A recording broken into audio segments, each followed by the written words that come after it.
রাজধানী ঢাকার কেরানীগঞ্জে ওয়াজ মাহফিল থেকে ফেরার পথে বিএনপির এক নেতাকে গুলি করেছে দুর্বৃত্তরা। বৃহস্পতিবার রাতে কেরানীগঞ্জের হযরতপুর ইউনিয়নের জগন্নাথপুর গ্রামের ৯ নম্বর ওয়ার্ড বিএনপি কার্যালয়ের সামনে এই ঘটনা ঘটে। প্রত্যক্ষদর্শীরা জানান, মোটরসাইকেলে আসা অজ্ঞাত কয়েকজন দুর্বৃত্ত হঠাৎ করে হাসান মোল্লাকে লক্ষ্য করে গুলি ছুড়ে দ্রুত পালিয়ে যায়। এতে তিনি গুরুতর আহত হয়। পরে স্থানীয়রা তাকে মুমূর্ষু অবস্থায় উদ্ধার করে ঢাকা মেডিকেল কলেজ হাসপাতালে ভর্তি করেন। I am Ox. গুলিবিদ্ধ হাসান মোল্লা হযরতপুর ইউনিয়ন বিএনপির।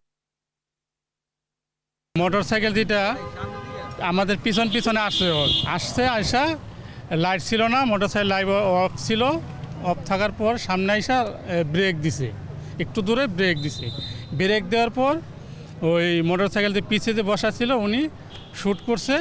শ্যুট করে এদিকে যে ইনজুরি হয়েছে যে হাসান মোল্লা সাহেব, উনি দৌড়ে গুলি করছে এবার রোডের সাইডে এই দুই বাড়ির বাসার যে গুলি থাকে না, এই গুলিতে ঢুকে গেছে, অনেক দূর ভিতরে চলে গেছে। আর এদিক দিয়ে শোটাররা আরও দুইটা ফাঁকা গুলি করে ওনারাও চলে গেছে। আমিও ওনার পিছিয়ে ভিতরে চলে গেছি।